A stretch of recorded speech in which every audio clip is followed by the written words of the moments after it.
Shabbat Shalom, and thank you. Truly, thank you. To our President, Susan Kozak-Klein, our synagogue officers and Board of Trustees, Rabbi Dallin, Chazan Propus, our sisterhood, the Clover Hill Park leadership, and our entire Shaarey Zedek family, and so many throughout our amazing community of Jewish Detroit. Thank you for the profound outpouring of love and condolences for my family and me as we mourn the loss of my beloved grandfather, Wolf Gruka. Thank you, too, for the kindness that you showed him in life, for celebrating his birthdays with us at the synagogue, for allowing me to reflect on his life during sermons, for the handshakes and the hugs and the friendship that you offered him each Shabbat morning, and for listening to his story, his important story, as a survivor, of course, and also as an old man. We don't listen enough to old people anymore. It's one of the great sins of 21st century America. But this synagogue listens well. We honor the aged, and I'm grateful. But today is Shabbat. We're forbidden from outward signs of mourning on the Sabbath. And so today we will strive to find joy, to discern meaning, and to seek purpose. We often recall the powerful words of Rabbi Morris Adler, Zichron Tzadik Livracha, who wrote, "We thank thee, O God of life and love, for the resurrecting gift of memory, which endows thy children fashioned in thy image with the godlike sovereign power to give immortality through love." The rabbi concludes his prayer, "Blessed be thou, O God, who enablest thy children to remember." For my grandfather, Wolf Gruka, alav shalom, memory was his blessing and also his curse. Throughout his 101 years, Grandpa remembered everything. He could not only recite to you the names of every family member murdered by the Nazis 80 years ago, but he could recite Polish poetry that he learned in grade school. And even as recent as last week, he could tell me the address of the cousin living in New York to whom Grandpa wrote in 1945 and who helped bring my grandfather to America.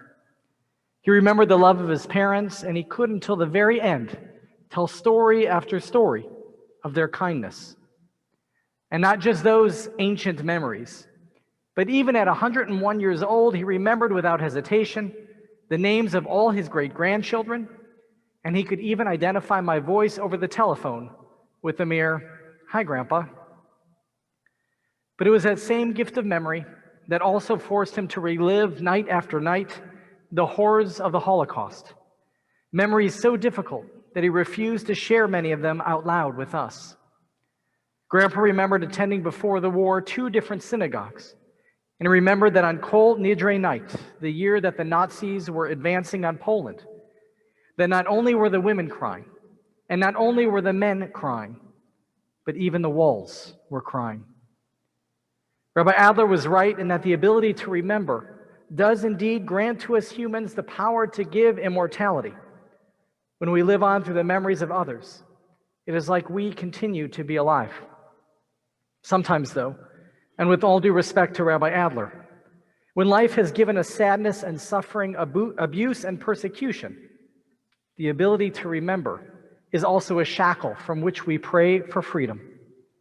If I might humbly grow Rabbi Adler's prayer, I might suggest that in addition to thanking God, that we also plead with God for the ability to celebrate the joyful memories and the wisdom to grow from the difficult memories, the inspiration to give thanks for the memories that uplift, and the strength to find meaning even in the memories that cause us pain.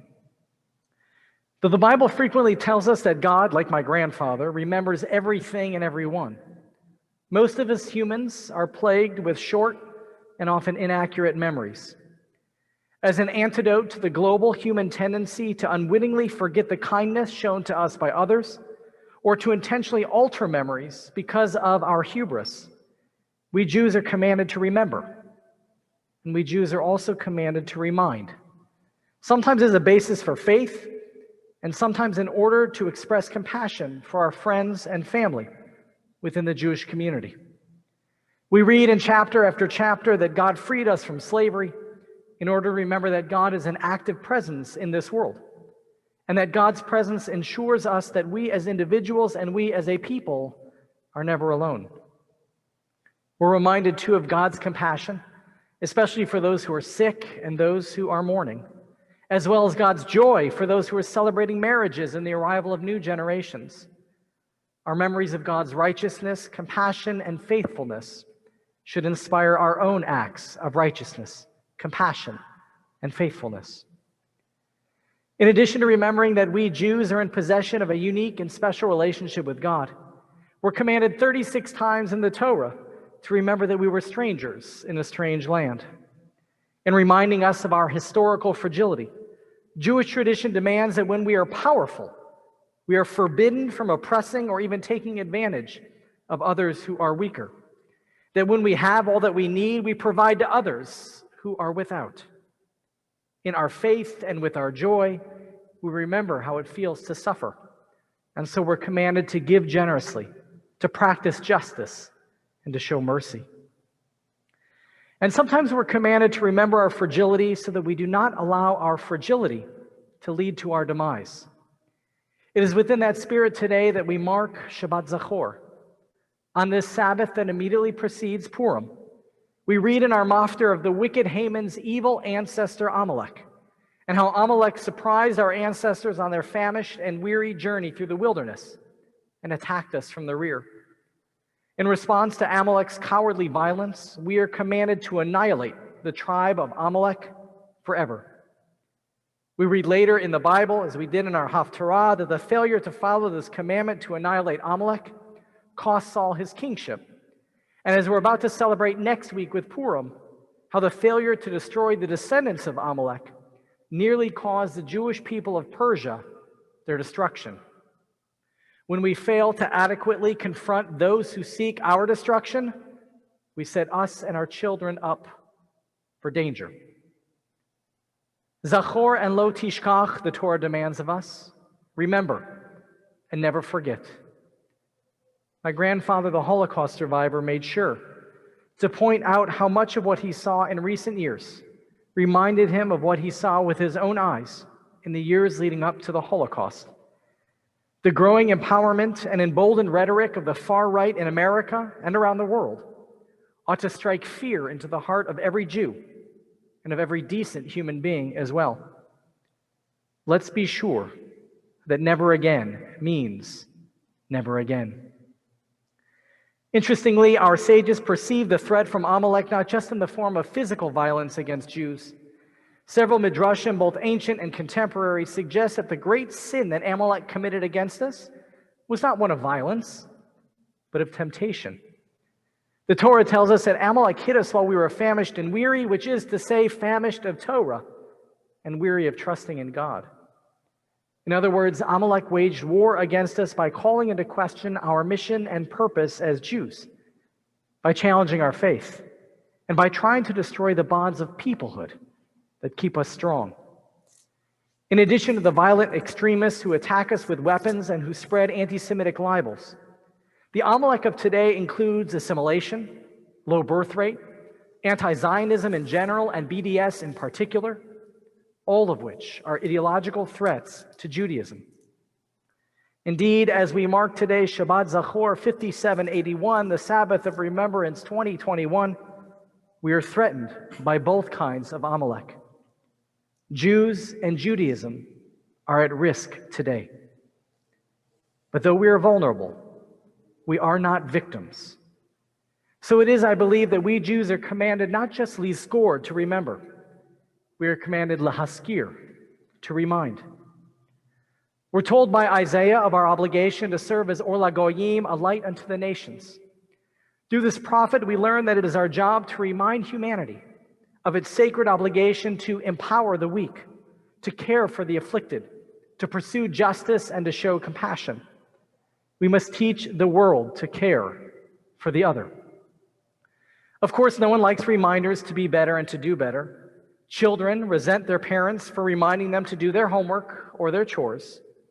Spouses resent each other for reminders that are often labeled as nagging, though I wouldn't know anything about that. The prophets were hated in their day because our ancestors resented being reminded of their own poor choices. And we Jews, as the reminders for all humankind, have been hated throughout history because who we are and what we do, calls upon the rest of the world to elevate their moral beings. After all, people with power want to protect their power for themselves, and people with resources want to preserve their resources for themselves. So just as we Jews are commanded to put others' needs before our own, we're obligated to remind all humanity to avoid discrimination and prejudice, to be selfless rather than selfish. Such a message is rarely heard with appreciation. But when we remind the world through our words and through our actions to love the other, then we help to protect those others, and we protect ourselves as well. That is why, by the way, we Jews cannot be overly universalistic nor overly particularistic. When we focus only on ourselves, even in the name of self-preservation, we cannot fulfill our mandate to be humanity's reminders as Or LaGoyim. But if we overly emphasize the universal and see ourselves as part only of a global community, then we Jews will quickly assimilate and be lost to history, or will be murdered out of existence. When we are too selfless, we cannot continue as a Jewish people. It is for these reasons that we need a strong and secure Jewish state of Israel. It is also for these reasons that we need strong and secure Jewish communities around the world. In this way, and only this way, we can remind each other to practice Judaism and to protect Jews. In this way, and only this way, can we teach the world to do justice, to love mercy, and to walk humbly and compassionately with our Creator. Zachor and lo tishkach, the Torah demands of us, remember and never forget. That is what we do today in marking Shabbat Zachor.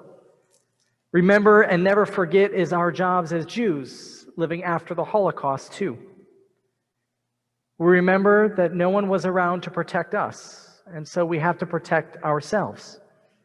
And we remember how it feels to suffer, and thus we remember to care deeply for others, to practice justice and act mercifully too. And through our words and through our actions, we remind the world that they should do the same. During his life, Wolf Gruka served as a living reminder. He reminded us to look forward and not just backward.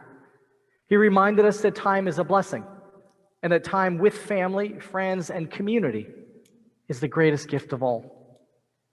And now in his death, to remember and never forget is what my grandfather, Wolf Gruka, wanted too.